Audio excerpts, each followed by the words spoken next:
Hello everyone. I wanted to talk to you today about something that, a word that I've been using lately called hormesis and why this is important for you. So hormesis is exposure to moderate to high levels of stress intermittently. And this tends to boost our immune system, build capacity, and basically expand our self. And that might be physically, that might be emotionally, that might be energetically. So some examples of this would be high intensity interval training where you go, and then rest, and go, and then rest, right? You've probably heard of that. Other ways are through intermittent fasting, through exposure to high temperature levels, like in a sauna. We know that's good for you, but don't want to live in there. And also exposure to low temperatures, like going for a low cold water dip or having a cold shower. So that stress to the system builds capacity.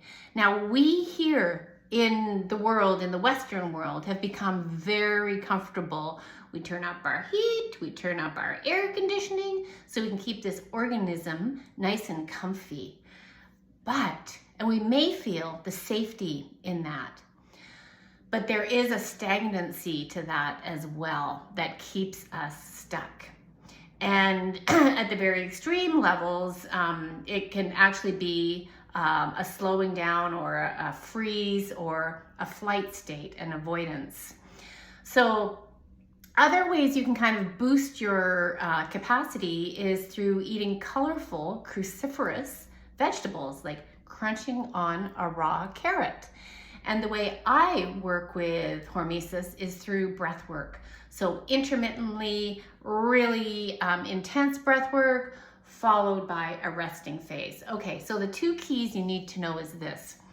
You have to be working towards a value or a goal that is meaningful to you. Many people, the women I work with, they're used to high levels of tolerance, of endurance. And I'm not talking about physical endurance right now. I'm not talking about running marathons. I'm talking about emotional or psychological endurance. This does not mean that you expose yourself to a toxic relationship for periods of time. It doesn't mean that you up your resilience. You might rather, if it's a toxic relationship, you probably got to get out.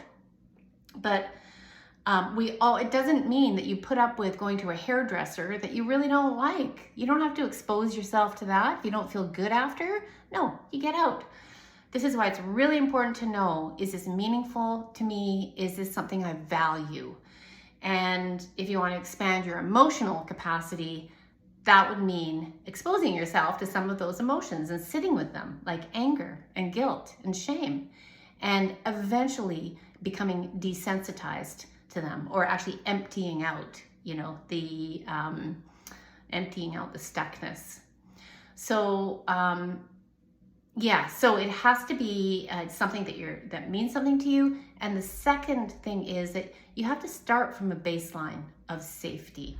So if I'm in a very stressful environment, I'm not going to be exposing myself to anger or guilt or shame or anything like that.